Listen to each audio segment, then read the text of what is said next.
हज़रत आयशा सैयदा आयशा के बारे में आपसे ये पूछूं कि उनकी उम्र मुबारक जब शादी के वक्त उसके बारे में ये कहा जाता है कि मुसलमानों में आप के 6 से 9 साल उम्र थी जब उनका निकाह मुबारक हुआ। तो मेरा उसके बारे में आपसे ये सवाल है कि इस चीज़ को किस तरह से एक मुसलमान बच्चे को जो रिसर्च कर रहा है उसे कैसे जस्टिफ़ाई करें? इस किस तरह से जस्टिफ़ाई कर रहा है? मैं एथिस्ट या एग्नोस्टिक की बात नहीं कर रहा, लेकिन हम मुसलमान बच्चे को किस तरह से वो जस्टिफ़ाई करें? सईदा कि आयशा की आपकी जो साइंस है वो भी इसके मुताबिक अब रिसर्च हो चुकी है बहुत ज़्यादा इन चीज़ों के ऊपर कि एक जो बच्ची होती है वो जब जवान होती है तो उसके बाद फिर जाके कॉग्निटिव बिहेवियर्स उसके जो हैं वो सारे के सारे डेवलप होते हैं, अकल डेवलप होती है, फिजिकली डेवलप होती हैं, तो उसके बाद जाके तो आप जो है ना बलूगत की उम्र के बाद आप शादी की उम्र तक पहुँचते हैं, तो उसके बाद शादी होनी चाहिए। नहीं तो उसके काफ़ी नुकसानात होते हैं, डिप्रेशन, सुइसाइड और इस तरह की बहुत सारी चीज़ें। आपको बेहतर पता होगा, आपसे ये सवाल बहुत दफ़ा हो चुका होगा। तो इसको किस तरह से हम सईदा जस्टिफ़ाई आयशा की उम्र के हवाले से जी अहले सुन्नत में इत्तफाक है, 9 साल की उम्र में उनकी रुखसती हुई है। जी। अच्छा, ये 9 को आप 19 साल भी कर लें, उन लोगों की तो तसल्ली फिर भी नहीं होनी, क्योंकि नबी इस्लाम की तो उम्र 52 साल थी। हुँ। वो कहेंगे 3 गुना उम्र है। लेकिन कम से कम मुसलमान तो इस चीज़ से जस्टिफ़ाई नहीं, हो जाते हैं। मुसलमान भी नहीं होंगे, कैसे हो जाएंगे मुसलमान साहब? गामदी साहब तो हो जाएँगे। गामदी साहब होंगे ना, तो गामदी साहब ये समझते हैं मैं सैटिस्फाई हो गया तो बाकी मुसलमान भी हो जाएंगे। हाँ, तो ये तो नहीं, वो तो ये जब तक आपने 19 को 49 नहीं ना करना, उनकी तसल्ली नहीं होनी, उनकी तो आप करते रहे। बाकी सईदा आयशा को हम आम खातून तो समझते नहीं, हम समझते हैं कि उनका ये मामला जो है एक मुजज़ाना मामला है। ओके। बुखारी मुस्लिम में हदीस है हुँ।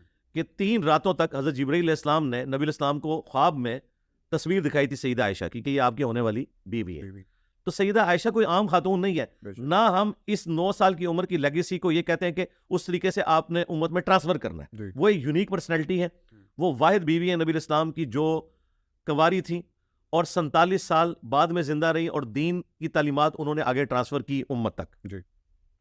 मुसलमान तो फिर आपसे ये भी सवाल करेगा कि अल्लाह ताला ने एक जवान औरत से उसका खामन ले लिया, उसके बाद दूसरी शादी का हक उसे क्यों छीन लिया? हुँ। ये भी सवाल करेगा।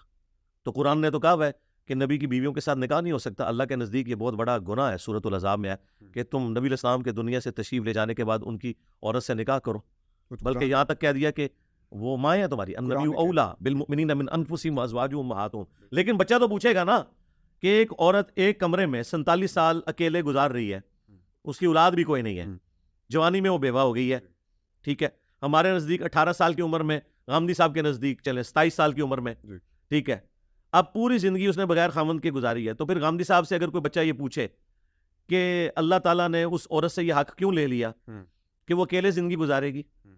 तो हम क्या कहेंगे कि अल्लाह ताला की ये विल थी, हुँ। उनको स्टेटस बहुत बड़ा मिलने वाला है हुँ। कि वो दुनिया और आखिरत में नबी इस्लाम की बीवी है, हुँ। उम्मत की माँ है। अम्मा आयशा से भी कोई पूछ लेना कि उनकी मर्जी क्या है। तो इस तरह की चीज़ों को उठाना, हुँ। इनका एंड रिजल्ट ये होगा कि आप एक मसले को हल करेंगे, दूसरा मसला कोई सर उठा लेगा। हुँ।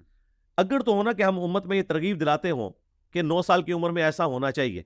सईदा आयशा 9 साल की उम्र में बालिग थी, ये अंडरस्टूड है, तभी उनकी रुखसती हुई। हुँ। बालिग कोई 9 साल की उम्र में हो, 12 साल की उम्र में हो, 12 में तो मान ही लेते हैं ना, 11 कहते हैं नहीं, 9 कोई मिलियंस में एक केस होता है। जी। हम मानते हैं कि हमारी माँ मिलियंस में एक है, ठीक है? अपने मर्तबे में भी और अपनी ड्यूटीज़ के अंदर भी।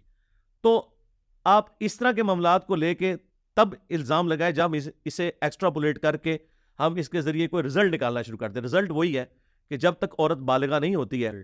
उसकी शादी नहीं होगी। बिल्कुल। ये चीज़ है, बालिगा थी वो। बिल्कुल ठीक।